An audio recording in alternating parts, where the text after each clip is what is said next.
बम्बे से हैं, ये फिल्म डायरेक्टर हैं और बहुत कई सालों से इन्होंने बहुत बड़ी बड़ी फिल्मों में काम किया है, डायरेक्शन किया है।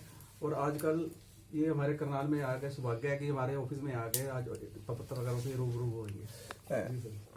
सर एक तो आप बम्बे में से हैं संबंधित जो है, और सुना है कि आप प्रोड्यूसर हैं, तो ऐसे में जो आपने कई फिल्में बनाई हैं उस फिल्मों में आपका क्या रोल है और किस तरीके की प्रतिभाएं आप लोगों को देते हैं, सर उस पर थोड़ा सा बताइए। और पूरा शुभ नाम क्या है सर? मेरा नाम है जी अमरप्रीत GS छाबड़ा, ये मेरा नाम एज आता है। बाकी इंडस्ट्री में कई लोग मुझे प्रिंस बुलाते हैं, निक नेम है मेरा, बहुत लोग जानते हैं मुझे उस नाम से, बट अमरप्रीत GS छाबड़ा।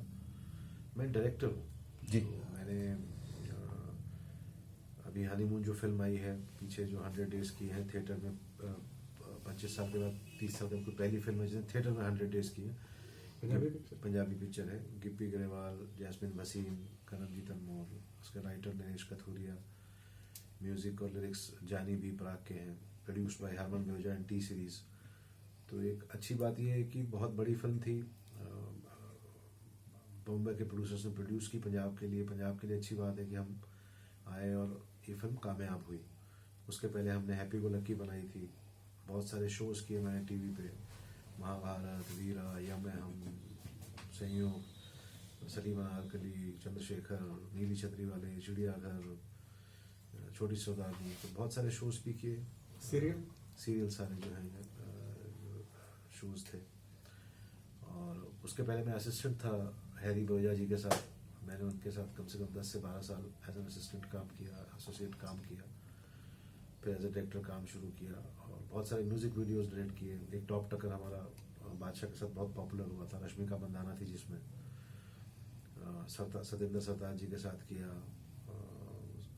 तो ऐसे बहुत सारे म्यूजिक वीडियोस किए जो सागा म्यूजिक ने प्रोड्यूस किए, जो आपके करनाल के ही हैं जी। बहुत अच्छा कर रहे हैं वो, बहुत बड़ी कंपनी है इस समय, बहुत बड़ा नाम है उनका पंजाब में। उसमें YRF के साथ उनका चैनल पार्टनरशिप में भी है, यशराज के साथ। तो बड़ा अच्छा है, करनाल जैसे शहर से इतना बड़ा काम हो रहा है।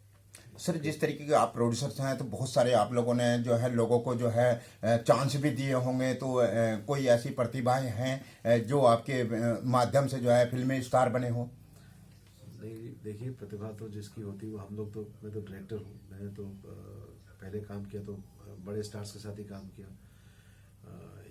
ये तो मेरी खुशकिस्मती कि मैंने उनके साथ काम किया। बाकी हमने अभी जैस्मिन भसीन को ब्रेक दिया है, हनीमून की पहली फिल्म है, वो काफ़ी पॉपुलर रही हैं बॉम्बे में। पंजाब में उनका पहला काम है, otherwise she is very popular personality इन बॉम्बे।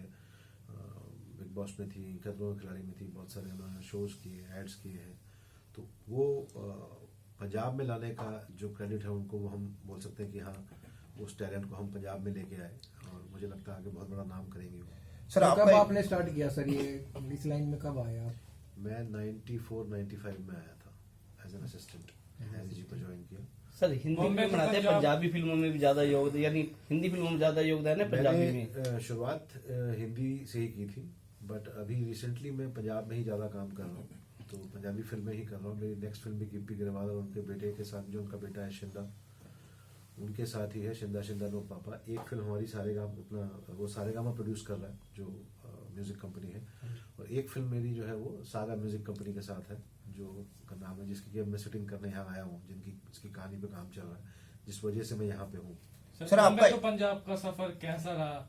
क्योंकि सर ज्यादातर देखा जाता है लोग बॉम्बे जाते हैं, लेकिन सर आप बॉम्बे से पंजाब गए हैं। देखिए ऐसा है कि अभी जितना भी रीजनल सिनेमा है वो बहुत बड़ा हो गया है, और जो चीज़ें चाहे आप मराठी देख लो, गुजराती देख लो, कन्नड़ कंटारा देख लो, तमिल तेलुगु जो भी है, पंजाबी है, तो पंजाबी भी ग्रो कर रहा है, तो रीजनल सिनेमा भी इतना ग्रो कर रहा है, और तो उसमें भी जो है अच्छा काम हो रहा है, और वो काम हो रहा है जो हिंदी से के मुकाबले कम, ज़्यादा नहीं तो कम भी नहीं है। तो हम वो कहानियाँ कह सकते हैं जो शायद हिंदी में ना कह पाए, और यहाँ के टैलेंट को काम मिल रहा है, यहाँ पे काम आ रहा है, तो ये एक अच्छी बात है कि रीजनल सिनेमा ग्रो कर रहा है। सर आपका वीरा एक नाटक जो सीरियल चला था वो बहुत लोकप्रिय भी हुआ है, पंजाब के लोगों ने भी उसको बहुत पसंद किया है, तो ऐसे में आप अपने आप को कैसा गौरवान्वित समझते हैं सर जो आपने किया प्रोड्यूस? ये तो खुशकिस्मती मानता है आदमी, जब आपका काम जो आप करते हो उसको अगर सराहना मिलती है, उसको अगर कामयाबी मिलती है तो खुशी होती है। तो वो खुशी होती है कि आपने जो किया वो लोगों को अच्छा लगा, उनकी समझ में आया, तो और अच्छा काम करने की आपके अंदर इच्छा जागृत होती है कि अब इससे और बेटर करें और बेटर करें और बेटर करें। तो बस वही है, खुश होता है इंसान। आपको भी खुशी होती है कि कोई कामयाबी होती, तो बस वही खुशी सर मिलती है। हिंदी का बताया नहीं आपने, हिंदी फिल्म या सीरियल से स्टार्ट किया आपने? मैंने सीरियल से स्टार्ट किया, पहले तो हिंदी फिल्में की मैंने हैरी जी के साथ एज एन एसोसिएट। कयामत थी, कर्ज थी, दीवाने थी, मुझे मेरी बीवी से बचाओ, बेताबी, दिल जले, सो ये सारी फिल्में जो हैरी जी ने प्रोड्यूस की थी और डायरेक्ट की थी, मैं उनके असिस्टेंट के एज एन असिस्टेंट रहा। फिर मैंने सीरियल करना शुरू किए, इसमें से सास बिना ससुराल हुआ जो सोनी टीवी पे आता था, महाभारत स्टार प्लस पे था, वीरा स्टार प्लस पे था, फिर आपका या में हम सोनी सब पे था। ऐसे बहुत सारे शोज आते गए। चिड़ियाघर बहुत पॉपुलर था सोनी सब पे, वो किया। नीली छतरी वाले एक शो जी पे आया था, वो किया। अभी छोटी सरदारनी कलर्स पे आया था। मैंने एक शो प्रोड्यूस भी किया सारे गामों के साथ संयुक्त, वो जी टीवी पे आया था। उसमें किरण कुमार थे, वो उनको बेस्ट एक्टर का टीवी में पहली बार अवार्ड भी मिला था। तो ऐसे बहुत सा काम किया हिंदी में, बट फिल्में हाँ मैंने पंजाबी में शुरू की। हैरी जी ने प्रोड्यूस की थी पहली फिल्म हैप्पी को लक्की, जिसमें अमरिंदर गिल साहब थे, गुग्गी पाजी थे, हरीश थे, सुमित संधू, ईशा रिक्की, श्रुति सोटी, बहुत सारे अच्छे कलाकार थे। फिर हमने कुछ म्यूजिक वीडियोस किए सागा म्यूजिक के साथ। उन्होंने मुझे बोला आप म्यूजिक वीडियोस करिए, तो हमने एक हरियाणवी म्यूजिक किया जो विश करके दिलेर खड़किया का गाना है, जो अभी ऑलमोस्ट 1 बिलियन पहुंचने वाला है। तो मतलब आपका सर सर- कोई अपकमिंग प्रोजेक्ट जिस पे भी काम चल रहा है? मेरा एक प्रोजेक्ट है जो गिपी ग्रेवाल और उनके बेटे के साथ है, शिंदा शिंदा नो पापा। मैं डायरेक्ट कर रहा हूँ, सारे गाना प्रोड्यूस कर रहा हूँ। और एक और प्रोजेक्ट है जो सागा म्यूजिक जो है ये प्रोड्यूस कर रहे हैं, सुमित सिंह प्रोड्यूस कर रहे हैं, वो मैं डायरेक्ट कर रहा हूँ। ये सर, दो- ये हरियाणवी जो में आपके- कितने करे आपने सर? हरियाणवी में मैंने कुछ 4-5 गाने किए मैंने। अभी तक मूवी नहीं करी हरियाणवी में, वो भी करेंगे, बहुत जल्दी करेंगे। मैं बोला ना आपको कि क्योंकि आपकी वाइफ भी तो हरियाणा से है सर। हाँ जी, मैं वही बोल रहा हूँ कि जो रीजनल सिनेमा ग्रो हो रहा है, जिस हिसाब से हो रहा है, उस हिसाब से रीजनल कहीं से भी एक मेन सिनेमा से कम नहीं है। अभी हरियाणा में आपका वो स्टेट टीवी खोला है, बहुत सी चीजें खुल रही है, हरियाणा गवर्नमेंट सब्सिडी भी दे रही है।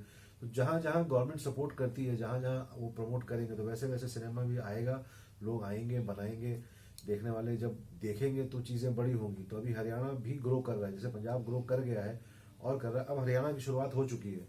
आने वाले 5 साल में आप देखेंगे कि बॉम्बे के बहुत से लोग, बहुत से प्रोड्यूसर, डायरेक्टर, एक्टर्स यहाँ आके हरियाणा में फिल्में बनाएंगे और हरियाणवी फिल्में बनाएंगे। सर, करनाल से आपका रिश्ता कैसे जुड़ा? करनाल में क्या जो है, बम्बे से आप जो आज करनाल पहुंचे हैं, तो कैसा आपको महसूस भी हो रहा है, अनुभव जो है? करनाल शहर ने मुझे मेरी जिंदगी की सबसे कीमती चीज दी, मेरी वाइफ। तो मैं यहाँ का दामाद समझ लीजिए आप, और क्या मैं बोलूँ इसमें।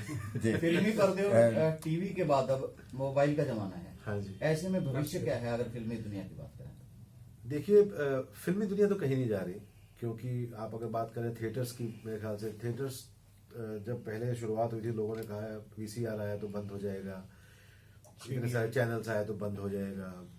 देखिए बंद कुछ नहीं होता है, हर जगह की अपनी ऑडियंस होती है। जिस हिसाब से चीजें बढ़ रही, तुम्हारी पॉपुलेशन भी बढ़ रही है। जब हम 1970-80 की बात करते तब पॉपुलेशन 60-65 करोड़ थी, आज 135 करोड़ है। तो हर चीज की अपनी स्पेस है। हाँ, अब ये हो गया कि कंपटीशन बढ़ गया है, कि आप पहले क्या होता था कि कोई भी फिल्म लगे लोग थिएटर में चले जाते थे। अब आपको ऑडियंस को वो इन्वाइट करना पड़ेगा कि भाई आओ, ये थिएटर की ही फिल्म है। आज पठान ने साबित किया है, कंटारा है, RRR है, ये सारा सिनेमा है जो सिनेमा में नहीं चला है। वो इवन हमारी हनीमून है, आप देखिए नेटफ्लिक्स पे आने के बाद भी थिएटर में चल रही है। तो वो हर चीज की जगह है, मोबाइल फिल्म्स की भी जगह है। अब लोग बोलते थे कि एक जी टीवी शुरू हुआ, फिर स्टार शुरू हुआ, और एक दूसरा चैनल आ गया, तीसरा आ गया, ये नहीं चलेगा, वो बंद हो जाएगा। 50 चैनल शुरू हो गए, सब चल रहे हैं। मोबाइल भी सब चल रहे हैं। आज आप देखो, आप अगर आप बात करो, हम मोबाइल की बात करूं तो बोलते थे कि आईफोन आया तो ये बंद हो गया। कौन सा बंद हुआ? कुछ बंद नहीं होता है। सबकी अपनी एक जगह है, सबका अपना एक स्पेस है, सबकी अपनी एक ऑडियंस है। तो सब चीजें चलेंगी, और कंटेंट अच्छा होगा तो हर जगह चलेगा। सर, आपका एक महाभारत का भी सीरियल चला था और काफी लोगों ने पसंद भी किया था। उसमें एक धार्मिक जो संदेश था, तो उस पर आप कैसा अनुभव कर रहे हैं, क्या महसूस? देखिए धर्म तो मैं नहीं मानता। मैं ये मानता हूँ कि मैंने तो महाभारत को एक स्टोरी की तरह लिया है। एक स्टोरी है हमारे पास, जैसे एक स्टोरी होती है वैसे ये स्टोरी है, और उसको हम कितना जेन्युइनली, कितने अच्छे से रिसर्च करके बता पाए, वही एक तरीका होता है। इसका धर्म से कोई मेरे ख्याल से लेना देना नहीं है। ये इवन सलीम खान सामाजिक साहब ने तौर कहा था कि भाई Ramayana is the best ever written story and Mahabharata is the best ever screenplay written. तो वो एक अच्छी कहानी है, अच्छे किरदार है उसमें, और हमने उसको पोर्ट्रे किया। सर फिल्में बनती हैं लोगों की असली जीवन पर, आपको बड़ी दिक्कत आती है डायरेक्ट करते हुए कि लोगों को दर्शाया जाता है फिल्मों में कि उनके जीवन की जो सारी जो उनका जो रस कहते हैं उसको पूरी फिल्म में दिखाया जाता है, तो उसके बारे में क्या बताएंगे सर? ये सारी फिल्में तो असली जीवन पे नहीं बनती, कुछ बायोग्राफीज होती हैं जो बनती हैं, तो वो तो उनके कंसेंट से ही बनती है, जो वो बताते हैं कि भाई हमारे जीवन में ये हुआ। अब देखो जब आप पर्दे पे कोई चीज़ लेके आते हो तो उसको थोड़ा सा तो आपको इतना एक्साइट करना पड़ता है कि ऑडियंस को थोड़ा सा अच्छा लगे, उसको हम थोड़ा ग्लैमराइज करें। बाकी तो सिनेमा जो है वो समाज से आप ये कह सकते हो उसका सीड आता है, बाकी ऐसा कुछ है नहीं। और सिनेमा मेरे ख्याल से जो है वो एंटरटेनमेंट के लिए बनता है और उसको एंटरटेनमेंट के हिसाब से ही देखना चाहिए, और वो एंटरटेनमेंट का ही आज भी सबसे चीपेस्ट जरिया अगर कोई एंटरटेनमेंट का है तो वो सिनेमा ही है। सर एक चीज़ और भी जानना चाहूँगा, जब आप फिल्म प्रोड्यूस करते हैं तो उसमें बहुत सारी एक टीम होती है, उस टीम को कैसे जोड़ करके आप उनको जो समय समय पे जो उनका कलाकारों को जो चांस देते हैं उसमें कैसा? देखिए ये तो एक काम है, मतलब सबकी क्योंकि कला अलग अलग नहीं, होती है, वो तो सबकी देखिए, प्रतिभाएं ये अलग तो होती हैं। वो तो वही तो एक मुश्किल काम है कि आप प्रतिभाओं का संकलन करके उनको जोड़ के और जी। कैसे आपको लगे कि हाँ भाई इसमें टैलेंट है।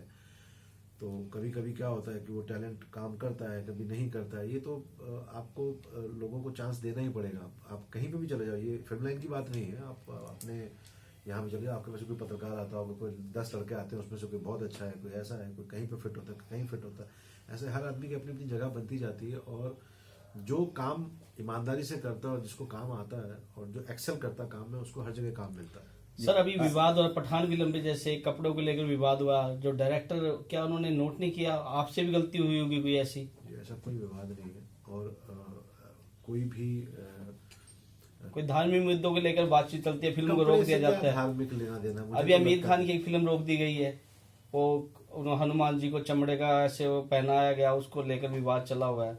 एक फिल्म नई मूवी आ रही है, आमिर खान की मुझे आइडिया नहीं कौन सा। और कई फिल्म ऐसी जैसे भी पठान पे बहुत बड़ा एक मुद्दा छिड़ा था अभी। अगर होता तो फिर पठान चलती नहीं ना, वही जिन्होंने बोला वो तो चले गए देखने के लिए। हजारों युवाओं लोग। के बीच आजकल रील का जो है बड़ा क्रेज है, क्या कहेंगे इस पर? अच्छी बात है सर। आप ये बात देखिए कि मैं हमेशा एक चीज को एक अचीवमेंट की तरह देखता हूँ। एक घर बैठा आदमी जो कुछ करना चाहता था, आज वो रील से इतना पॉपुलर हो गया, पैसे भी कमा रहा है, नाम भी कमा रहा है, उसको ना घर छोड़ के जाके किसी शहर में धक्के खाने की जरूरत है। तो टेक्नोलॉजी का जो हम बोलते हैं कि कुछ जैसे टेक्नोलॉजी जब आती है उसका कुछ बुरा असर होता है, कुछ अच्छा असर होता है। तो ये अच्छा वाला असर है कि आज एक घर बैठा हुआ आदमी, आपको पता है कि वो क्या कर रहा है, पूरे वर्ल्ड में पॉपुलर हो जाता है वो, और वो पैसे भी कमा रहा है, नाम भी कमा रहा है, अपनी टैलेंट भी दिखा रहा है, उसको किसी की जरूरत भी नहीं है। उसका अपना किया हुआ एक चीज है, जो उसका टैलेंट है वो सामने आ रहा है, जिसमें उसको किसी की जरूरत नहीं है। अच्छी बात है। फिल्मी दुनिया की अगर बात करें, अक्सर ये कहा जाता है कि महिलाओं के साथ खासकर शोषण बहुत होता है, इस पर क्या कहेंगे आप? कहाँ नहीं होता, हमारी बातें होती है। और इंडस्ट्री, फिल्म इंडस्ट्री एक ऐसी इकलौती जगह है जहाँ पे शोषण नहीं होता है, आपको कोई जबरदस्ती नहीं करता। सर एक तो मैं और भी चाहूँ, और किस लाइन में नहीं होता? क्या मेडिकल लाइन में नहीं है? क्या जो बेचारी एयर होस्टेस है उसमें नहीं है? किस लाइन में नहीं है? हम पे लिखा जाता है, बस इतना फर्क है हमारे यहाँ बल्कि कम। और एक ही ऐसी इंडस्ट्री है जहाँ पे ना कोई हिंदू है, ना मुसलमान है, ना सिख है, ना क्रिश्चियन है। आप किस धर्म से बिलोंग करते हैं, ये एक ही ऐसी इंडस्ट्री जहाँ पे किसी को कोई लेना देना नहीं। सर पीछे विवाद चला हुआ नवाजुद्दीन सिद्दीकी ने नवाजुद्दीन सिद्दीकी ने बाल ठाकरे का रोल किया है, और उनकी फैमिली के कंसेंट से किया है। सो आपको पता है कि महाभारत लिखने वाले डॉक्टर राही मसूम रजा थे। तो ये वो लाइन है जहाँ नॉलेज और जहाँ पे टैलेंट काम करता है, जहाँ पे धर्म का एक्चुअली कोई लेना देना नहीं है। शादी हिंदू की मुस्लिम से होती है, मुस्लिम की सरदार से, कोई पूछता ही नहीं है। ये एक ही ऐसी लाइन है जहाँ पे धर्म से कोई लेना देना ही नहीं है। ये कहने वाले फिर विवाद क्यों रहता है सर हमेशा विवाद- बिरादरी में? विवाद हिंदू कौन और करता खान है? को ना, लेकर ना, ना, खान ना। बिरादरी, वो आप सब लोग शादी। करते हैं, वो पब्लिक कभी करती है। कपूर परिवार का नाम आता है, कभी आप- खान परिवार का। नहीं, किसी इंडस्ट्री ने किया क्या? बाहर के लोग करते हैं भाई, सर एक हमें चीज तो कोई और फर्क भी नहीं है, पड़ता, आप कुछ भी बोलते रहो। एक चीज और भी है कि पुराने जमाने में जो फिल्में बना करती थी वो पुराने जो है एक पारिवारिक बनती थी और हर आदमी को ये लगता था कि मेरे से जीवन से ये व्यतीत है। लेकिन अब कुछ फिल्मों में थोड़ा परिवर्तन सा आ रहा है जो करने में, तो उन दोनों के अंतर जो है समय के अनुसार क्या करना आप चाहिए? सर फिएट चलाते हैं अभी? जी सर। आप फिएट चलाते हैं? पहले तो सर चलाई है, आप लेकिन चलाएंगे? जी अब नहीं है। बात खत्म हो गई। जो मार्केट में डिमांड होती है वही सप्लाई होती है। जी तो जो चीजें बढ़ रही है, जो चीज हो रही है, वो जो मार्केट में, आपके घर में सूट पहनते थे, आज आपकी बेटी भी जीन्स पहनती है, आज आपकी बेटी भी शर्ट पहनती है। कोई प्रॉब्लम नहीं, देखने वाले के नजरिए में प्रॉब्लम है। समाज चेंज के लिए बना है, चेंज होता है और होता रहेगा, और जो चलेगा, जो मांगा जाता है वही सप्लाई होता है, वही चलता है। सर आपसे एक क्वेश्चन लास्ट होगा आपसे सवाल कि आपसे आपके ससुराल का कोई व्यक्ति आपसे काम मारने बॉम्बे आए, क्या आप उसको मौका देंगे? आपके ससुराल से आया, करनाल से आया है? सिर्फ ससुराल से आया है ये कोई वजह नहीं है। ससुराल से आया है, उसको एंटरटेन करेंगे, टैलेंट होगा तो जरूर काम करेंगे। इनका बेटा है, वो काम कर रहा है, करनाल से ही है। और रॉबिन ही मेरे पास आया था, उनके थ्रू मेरी इनसे मुलाकात हुई, जान पहचान हुई। देखिए अल्टीमेटली टैलेंट है। मैं अपने बच्चे को भी अगर लॉन्च करूँ, उसके अंदर टैलेंट नहीं है तो एक फिल्म दे दूंगा, दूसरी फिल्म में खत्म है कहानी उसकी। सर दर्शकों को हमारा अपना नाम बताएंगे थोड़ा सा? मेरा नाम अमरप्रीत GS छाबड़ा है, बॉम्बे से सर। बॉम्बे से। Thank you sir. सर युवाओं को क्या संदेश